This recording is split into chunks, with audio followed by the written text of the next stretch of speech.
Right now at noon, the governor says he's planning on sending a letter to the AG that will change Wisconsin's stance in a lawsuit that seeks to repeal the federal health care law. Plus, President Trump pays a visit to lawmakers, how they're reacting to his primetime speech. And the Green Bay Packers officially have a new head coach. We'll tell you about Matt LaFleur. This is News 3 at noon. Good afternoon, everyone. I'm Mark Kane. Thanks for tuning into News 3 on this Wednesday. Welcome back, winter. Meteorologist Dave Caulfield is here now. Boy, we're not used to this. Yeah, don't feel free to not stay that long, winter, because with the wind out there, it feels like it's close to zero still, even at the noon hour. And even though we're getting some of that sunshine back in Madison on the WISC-TV Skycam, 17 degrees, north-northwest wind at 10, making it feel a little bit closer to 5 degrees in Madison. Some other temperatures a little bit closer to 20 in Mineral Point and Lone Rock, 21 in Janesville, one of the warm spots this early afternoon. Still 25 degrees colder compared to this time yesterday, pretty much across the board. And with those wind speeds, they're better than yesterday, but still a bit gusty out of the northwest. It feels like 1 degree in the Dells, 4 in Lone Rock, 5 in Madison, and 8 in Janesville. So those wind chills in Madison stay around 5 degrees for the rest of the afternoon and then dip farther into the single digits, closer to zero as we head into tonight. And your forecast first, we'll see the clouds return by tomorrow morning with temperatures in the low teens. I'll let you know when maybe we get some 40-degree temperatures back in town in your first alert forecast. Well, it's only supposed to be, what, 25, 26 degrees this time of year? So that we should be getting used to this by now, but we haven't been at all this January. Nope, it's like Wisconsinites in Florida. Yeah, it's a whole different world. Right, exactly. All right, Dave, thank you. Topping the news today, Madison police are looking for 2 suspects who may have been shot by the neighbor they were trying to rob overnight.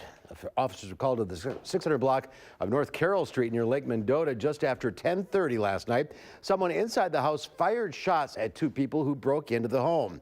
It's unclear if the suspects were shot, but anyone with information should call Madison police. Dane County authorities are investigating 2 armed robberies in the village of Windsor.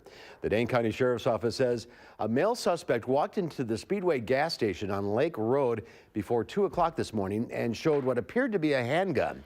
The suspect ran away after taking an undisclosed amount of cash. This comes after the mobile gas station across the street was also robbed around 4:45 Tuesday afternoon. The female suspect also showed a gun before getting away on foot with an undisclosed amount of cash. The Dane County Sheriff's Office says they do not know yet if the 2 robberies are related. Governor Tony Evers says that he will be sending a letter to Attorney General Josh Kaul this week, calling for Wisconsin to change our stance in a multi-state lawsuit seeking the repeal of the federal health care law. Governor Evers made that statement today with cabinet members at Mendota Elementary School. Evers campaigned on withdrawing from the lawsuit, but after he won, the lame duck Republican legislature changed the law to require legislative approval to withdraw from the lawsuit.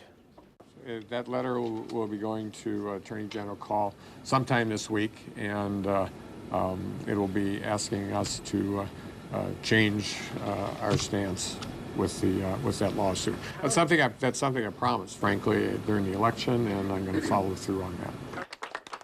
Governor Evers also said that he'll be visiting Lincoln Hills Correctional Facility on Friday to talk with staff and people who are incarcerated there. President Trump heads to Capitol Hill today for lunch with Republican senators as he pushes for a southern border wall. The president has told Congress he will not sign any bill to end the partial government shutdown unless it includes $5.7 billion in wall funding, which was a signature campaign promise. Republican Senator Lisa Murkowski from Alaska has become the 3rd Republican senator to break with the president and call for an end of the shutdown before addressing border security. The White House says it's not worried about losing support from Republican lawmakers, and Democrats accuse the president of manufacturing a crisis on the border. I'm concerned about the fact that we have a crisis at the border that we need to solve, and we need Democrats to step up, do their jobs, and work with us to get it done. At his rallies, he chanted, "Who will pay for the wall?" And people screamed back, "Mexico." House Democrats are pushing to reopen federal agencies one by one and separate the shutdown from the border wall. They'll vote on bills to reopen 2 agencies today and 2 more tomorrow. But Senate Majority Leader Mitch McConnell says he will not allow those bills to come to the Senate floor unless President Trump agrees to sign them. More changes appear to be in store for the Justice Department. Deputy Attorney General Rod Rosenstein plans to resign once the new Attorney General is in place. For about a year and a half, Rosenstein has been on the top Justice Department official overseeing Special Counsel Robert Mueller's probe into Russian interference in the 2016 election. And a new era officially will begin in Green Bay today. The Green Bay Packers' new head coach, Matt LaFleur, will be introduced to the media at 3 o'clock this afternoon. The 39-year-old is entering his 11th year coaching in the NFL. Before Green Bay, he was an offensive coordinator with the Tennessee Titans. He also coached with the Los Angeles Rams, Atlanta Falcons, and the Notre Dame Fighting Irish. LaFleur will be the 15th head coach in the Packers team history. There's more to come at noon. Up next, we'll see what Howard's working on in the Mr. Food Test Kitchen. Want to make fast food for dinner? I've got just the dish to help you out. And it has nothing to do with a drive-through restaurant. Nothing.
I know I've said it before, but I'll say it again.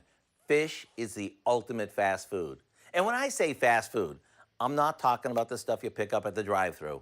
I'm talking about foods that cook really fast. So let me share with you a fresh-tasting skillet dish I think you'll love. To give this a bright, sunny taste, we start by combining some lemon juice, olive oil, chopped shallots, a bit of salt and pepper, and a spoonful of capers. And if you're not familiar with capers, they're actually little flower buds. When they're picked, they're extremely bitter, but when pickled, they mellow and add just the right amount of wow to practically any dish. Okay, now we pan fry some fresh cod or haddock that we've seasoned with a bit of salt and pepper. This takes about 4 minutes aside. Once the fish flakes easily, We spoon the lemon mixture over it, along with some chopped chives. There you go, a protein-packed main dish that's on the table in less than 15 minutes. And as for the taste, the sauce adds a breath of sunshine thanks to the combination of the lemon juice and the capers. To get the recipe for our lemon caper fish fillets, all you have to do is head to our website. If only all meals could be this simple. I'm Howard with Kelly in the Mr. Food Test Kitchen, where today we found a super fast way for you to say, ooh, it's so good. All right, Howard, thank you. There's more to come on News 3 at noon. Another windy and cool day. Meteorologist Dave Caulfield has your first alert forecast when we come back.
Our Call for Action phone bank is open right now, ready to take on your consumer issues. The number 608-270-2833. The shutdown puts the U.S. credit rating in danger, and AT&T is called out for a fake upgrade. Diane King Hall has more in today's Money Watch report.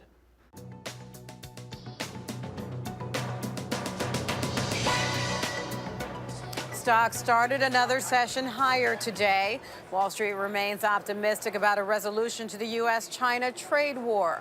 Both nations have been sparring over tariffs targeting billions of dollars in goods. A warning from a major credit rating agency: the U.S. could lose its sterling AAA status. Fitch says the ongoing government shutdown, now in its 19th day, could cause a destabilization of fiscal policy making. The U.S. will hit its debt limit in March, and if that's not raised, the country could go into default. JCPenney continues to struggle with changing consumer tastes. The department store chain says a key sales metric fell 3.5% during the crucial holiday shopping season. Now the retailer is planning to close another 3 stores this spring. It has already shuttered more than 140 stores over the past 2 years. And AT&T is getting trolled by competitors over some misleading advertising. The company updated 3 smartphones to show a 5GE connected logo.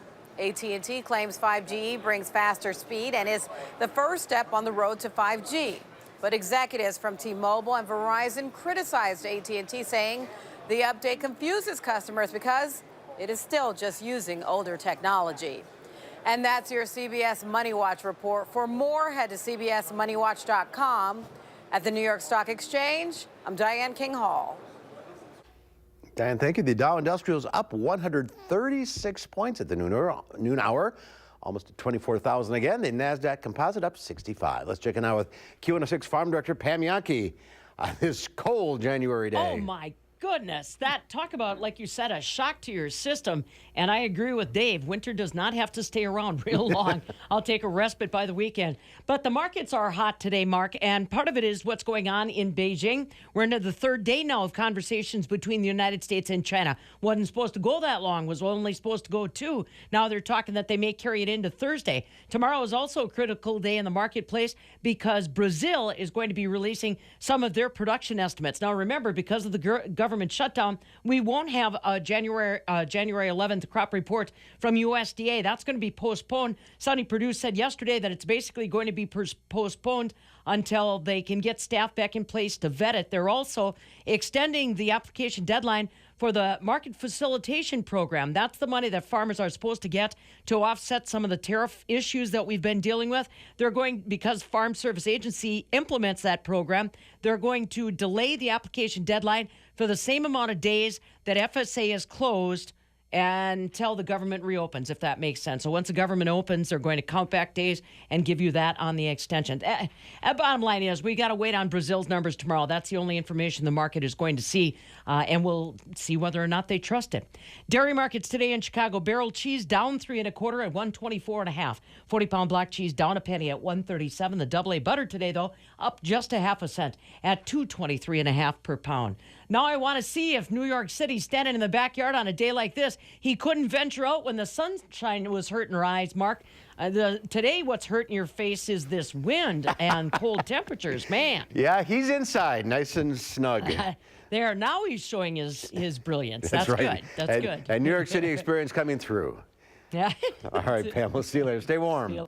And here is New York City with the cold forecast. Yeah, if I can navigate the concrete jungle where things are made of, where dreams are made of, I can navigate this cold, I would think, but it's nice to be inside on a day like today.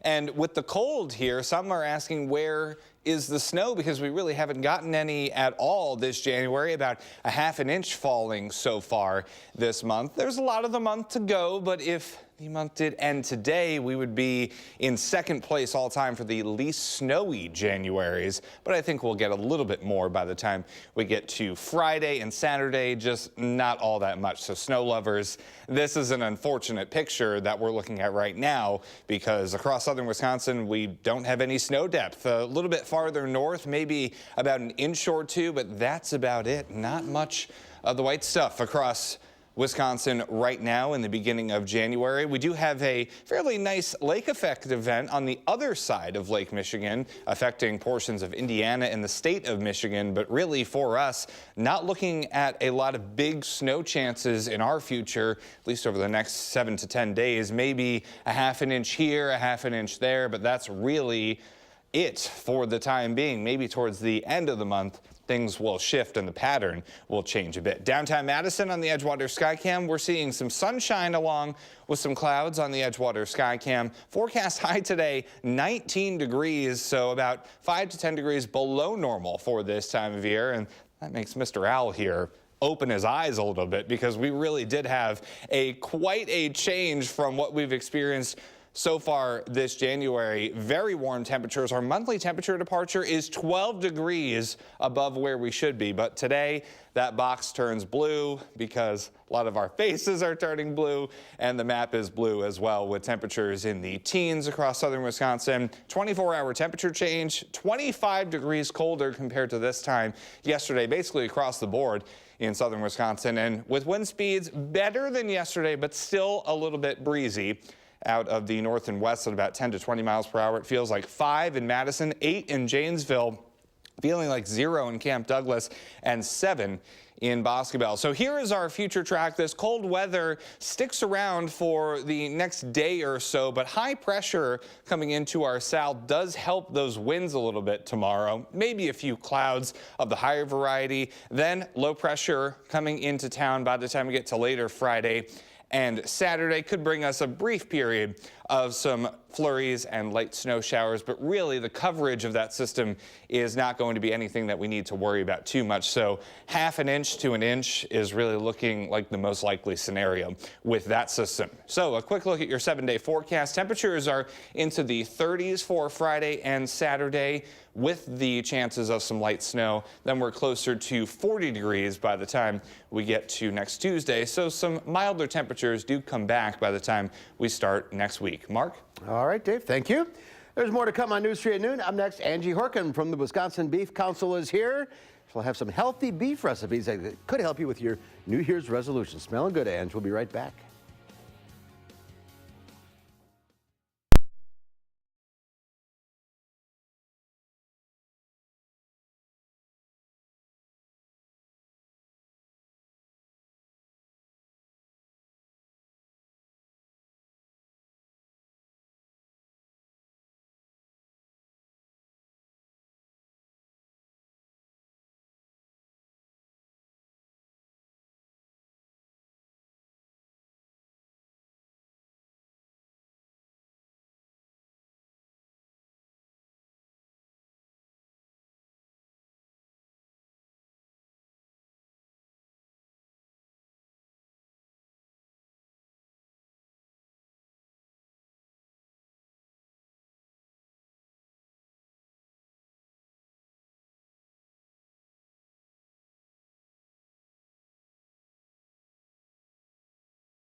Welcome back. Angie Horkin from the Wisconsin Beef Council is here, and some healthy recipes to keep those New Year's resolutions. Right, it's that time of year. Which includes beef. Yes, obviously. so I picked a lot of recipes for this month that incorporate vegetables, whole grains, a lot of fresh ingredients, a lot of lemon in this recipe to kind of, now that the weather's cold, a little lemon makes us feel a little more like spring's coming. Vitamin C. Right. And then lean cuts of beef. So I have top sirloin fillets. Sirloin's a great lean cut. Tenderloin. Tenderloin's a great lean cut. But then also the round cuts, round steak, rump roast. Those are great cuts too. Very, very lean. Those you kind of have to prep, plan ahead. They're not tender. Okay. But sirloin and tenderloin, like we have today. Well, tenderloin especially. Exactly. So let's start with this recipe. Okay, we have 2 of them here, right? Top sirloin fillets with a spinach lemon pesto pasta. So I just made a quick marinade, and I marinated the top sirloin for flavor. because you don't need to marinate for tenderness. So 15 minutes to 2 hours. Fresh lemon juice, grated lemon peel, a little paprika, garlic and pepper, and that's it. In a bag, just shake it up. In a bag, shake it up, or even a glass dish since you're only marinating for a little bit. And then I made some whole wheat pasta on the side, and with just an easy pesto. You know, if you have a food processor, making a homemade pesto is quite easy. So fresh spinach, almonds, Parmesan cheese, some more lemon juice, some more lemon peel, and a little garlic. And then toss that with your hot pasta and throw in some tomatoes or any kind of vegetables that you like, and you've got a great complete meal here. And you can get pre-made pesto. Definitely. Save some time. And you could use any kind of steak you like also. You don't have to use sirloin. All right. So then here I have, it's kind of a sesame crusted tenderloin. We call it an Asian spicy steak with rice, and I made them in little like bento boxes. I so love you can these take things. it for lunch. So I just did some whole grain rice on the bottom and then some edamame, and then topped them with the sirloin fillet. So I bought a 1 pound center cut sirloin roast. I actually bought a select. I didn't buy the choice. So you can find those for $6 to $8 a pound. Slice it into 4 fillets. And then you roll the fillets in black sesame seeds and white sesame seeds. That's all that's on them.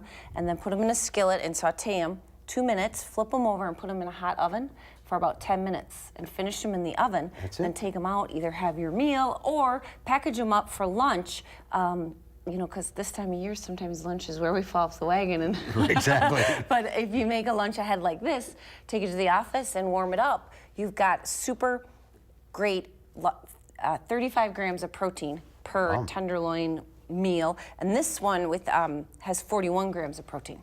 You got a little dipping sauce Little here? dipping sauce, so that's where the spicy comes in. A little hoisin and a little sriracha and white vinegar in there, and you can drizzle that over the top or package it up, take it with for lunch. Great ideas. So beeftips.com, click on As Seen on TV and you'll find these recipes, plus we've got 3 or 4 other great well-balanced meals. And then right on our homepage, we've got a link to all of our well-balanced meals. So a lot of veggies, whole grains, and lean beef cuts. Start the year off right. Yes. Oh, there's food. Look who's here. Dave suddenly appears. Yeah, it's magic. It really is. Thanks, Angie. You're welcome. Nice hearty meal on a cold day like today. Yeah, I mean, that is really the recipe for success when you have temperatures in the teens. Even with that sunshine, that's nice to see in Platteville on our Queen Bee Radio Skycam. Those temperatures are still only in the teens and close to 20 degrees. Wind chills are in the single digits and they'll remain that way for the rest of the afternoon. Mostly sunny, windy, and cold with temperatures right around 20 degrees. By the time we get to tomorrow, the clouds do come back and temperatures are close to 10 degrees. Wind chills will be a little bit closer to 0 as well. So the cold weather continuing. But warming up for the weekend. Yes. That's the good news. Thanks for watching. We'll see you back here at 4. In the meantime, have a great afternoon. Making plans that are weather dependent? Get an accurate 12-hour, even a 10-day forecast. Download the Channel 3000 First Alert Weather app and start planning.